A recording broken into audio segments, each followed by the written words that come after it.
ಹೌದು, ಹೀಗೆ ಪೊಲೀಸ್ ಠಾಣೆಯ ಮುಂದೆ ಹೆಂಡತಿ ಜೊತೆಗೆ ಇರುವ ಫೋಟೋ ತೋರಿಸುತ್ತಿರುವ ಗಂಡ, ತನ್ನ ಬಳಿ ಹಣ ಹಾಕಿಸಿಕೊಂಡಿರುವ ಲಿಸ್ಟ್ ತೋರಿಸುತ್ತಿರುವ ಮತ್ತೊಬ್ಬ ಯುವಕ, ನ್ಯಾಯ ಬೇಕು ಎಂದು ಅಳಲು ತೋಡಿಕೊಳ್ಳುತ್ತಿರುವ ಇಬ್ಬರು ಗಂಡಂದಿರು.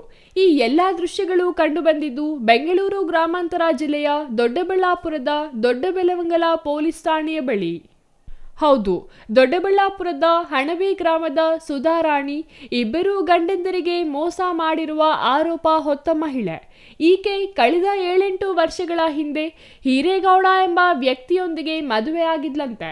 ಇಬ್ಬರು ಪ್ರಾರಂಭದಲ್ಲಿ ಅನ್ಯೋನ್ಯವಾಗಿಯೇ ಇದ್ದರು. ಇವರಿಬ್ಬರ ಪ್ರೀತಿಗೆ ಒಂದು ಗಂಡು ಮತ್ತೊಂದು ಹೆಣ್ಣು ಮಗುವಿದೆ. ಆದರೆ ಇವರ ಸಂಸಾರದಲ್ಲಿ ಬಿರುಕು ಬಂದ ಹಿನ್ನೆಲೆ ಕಳೆದ 3 ವರ್ಷದಿಂದ ಇಬ್ಬರು ದೂರವಿದ್ರಂತೆ. ಇದನ್ನೇ ಬಂಡವಾಳ ಮಾಡಿಕೊಂಡ ಮಹಿಳೆ ಬೇರೆ ಬೇರೆ ಯುವಕರಿಗೆ ಬಲಿ ಬೀಸಿದ್ದಾಳೆ.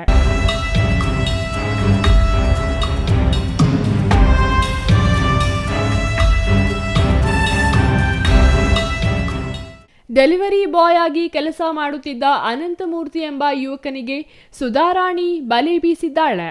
ಆನ್ಲೈನ್ನಲ್ಲಿ ವಸ್ತುಗಳನ್ನು ಬುಕ್ ಮಾಡಿಕೊಂಡಿದ್ದ ವೇಳೆ ಡೆಲಿವರಿಗೆ ಬಂದಾಗ ನಂಬರ್ ತೆಗೆದುಕೊಂಡು ಮೊದಲು ಸ್ನೇಹ ಬೆಳೆಸಿದ್ದಾಳೆ.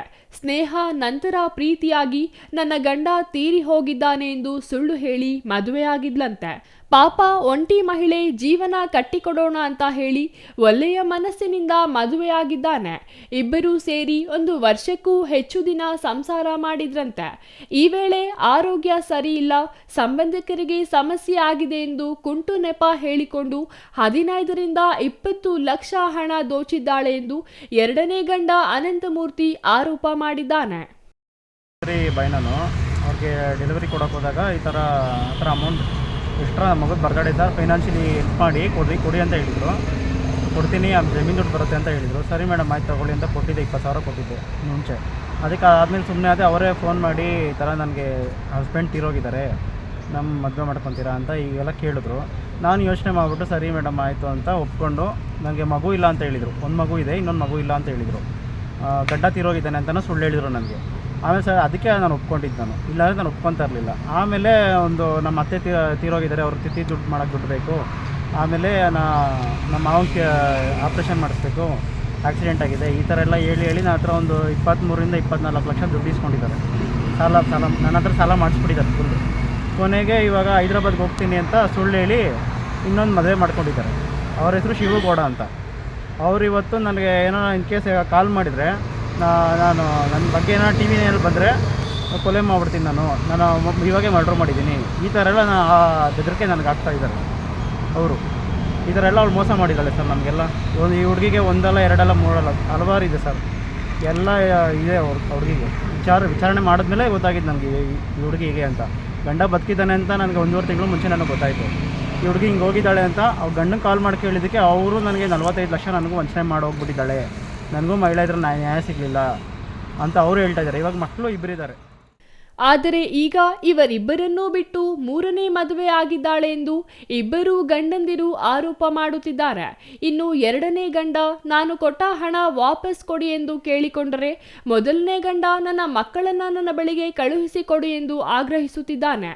ಇನ್ನು ಘಟನೆ ಕುರಿತು ಮಹಿಳೆ ಮತ್ತು 2ನೇ ಗಂಡ ದೂರು ಮತ್ತು ಪ್ರತಿದೂರು ನೀಡಿದ್ದಾರೆ. ಸರ್, ಒಂದು ಹುಡುಗನಿಂದ ಕಾಂಟ್ಯಾಕ್ಟ್ ಆಯಿತು ದೇವನಹಳ್ಳಿಯಲ್ಲಿ. ಅವನು ನಾವು ಬಿಟ್ಬಿಟ್ಟಿದ್ದೆ. ತಿರ್ಗಿ ಕಾಂಟ್ಯಾಕ್ಟ್ ಮಾಡ್ಕೊಂಡು ಆಯಿತು, ನಮ್ಮ ಅಕ್ಕ ಒಳ್ಳೆ ಯಾಕೆ ಸತ್ತೋದ್ಲು ಪಾಪ, 1 ತಿಂಗಳಾಯ್ತು ಸತ್ತೋಗಿ. ನಾನು ಬಂದುಬಿಟ್ಟಿದ್ದೆ. ಆಯಿತು ಅಂತ ತಪ್ಪಾಯ್ತು ಬಂದುಬಿಟ್ಟಿದ್ದೆ ನಾನು. ನಮ್ಮ ಅಕ್ಕ ಇದ್ಕೊಂಡು ಇವಳು ಓಡಿ ಬಂದುಬಿಟ್ಲು ಚಿಕ್ಕಬಳ್ಳಾಪುರಕ್ಕೆ. ನಾನು ಕ್ಲಿಯರ್ ಹೋಟೆಲ್ ಆರ್ಡ್ರ್ ಮಾಡ್ತಾಯಿದ್ದೆ. ಆರ್ಡ್ರ್ ಮಾಡ್ತಾಯಿದ್ದಕ್ಕೆ ಇವರು ಹುಡ್ಕೊಂಡು ನಮ್ಮನೆಗೆ ನಮ್ಮಪ್ಪ ಎಲ್ಲ ಕರ್ಕೊಂಡು ಮದುವೆ ಮಾಡಿಸಿದ್ರು. ಎಲ್ಲಿ ಈಶ್ವರನ ದೇವಸ್ಥಾನ ಮದುವೆ ಮಾಡಿಸಿದ್ರು. ಆದಮೇಲೆ ಇವರು ಹುಡ್ಕೊಂಡು ಫೋನ್ ಅದೇ ಮೊನ್ನೆ ಟ್ರ್ಯಾಕ್ ಮಾಡ್ತಾರಲ್ಲ, ಟ್ರ್ಯಾಕ್ ಮಾಡ್ಕೊಂಡು ಬಂದರು ನನ್ನ ಹತ್ರ. ಆಮೇಲೆ ನನ್ನ ಹತ್ರ ಅಲ್ಲಿ ಬರ್ಸ್ಕೊಂಬಿಟ್ಟಿದ್ದು, ನೀವು ನಮ್ಗೆ ಸಂಬಂಧ ಇಲ್ಲ, ನೀನು ನಮ್ಮ ಮಗನೇ ಸತ್ತೋಗ್ಬಿಟ್ಟವ್ರು ಅಂತ ಅಲ್ಲಿ ಬರ್ಸ್ಕೊಂಬಿಟ್ಟವ್ರು. ಈಗ ಅರ್ಥ ಆಯ್ತಾ? ಇವಾಗ ನನಗೆ ಅನ್ಯಾಯ ಆಗೈತೆ, ನಾನಂತೂ ಬಿಡಲ್ಲ ಸರ್. ಒಟ್ಟಾರೆ ತನ್ನ ಅಂದವನ್ನೇ ಬಂಡವಾಳ ಮಾಡಿಕೊಂಡ ಮಹಿಳೆ ಗಂಡಂದಿರಿಗೆ ಮೋಸ ಮಾಡಿ ಪೊಲೀಸ್ ಠಾಣೆ ಮೆಟ್ಟಿಲು ತುಳಿದಿದ್ದಾಳೆ. ಪೊಲೀಸರು ಯುವಕರಿಗೆ ಯಾವ ರೀತಿ ನ್ಯಾಯ ಒದಗಿಸುತ್ತಾರೆ ಕಾದು ನೋಡಬೇಕಿದೆ. Mahesh, CTV news, Doddaballapura.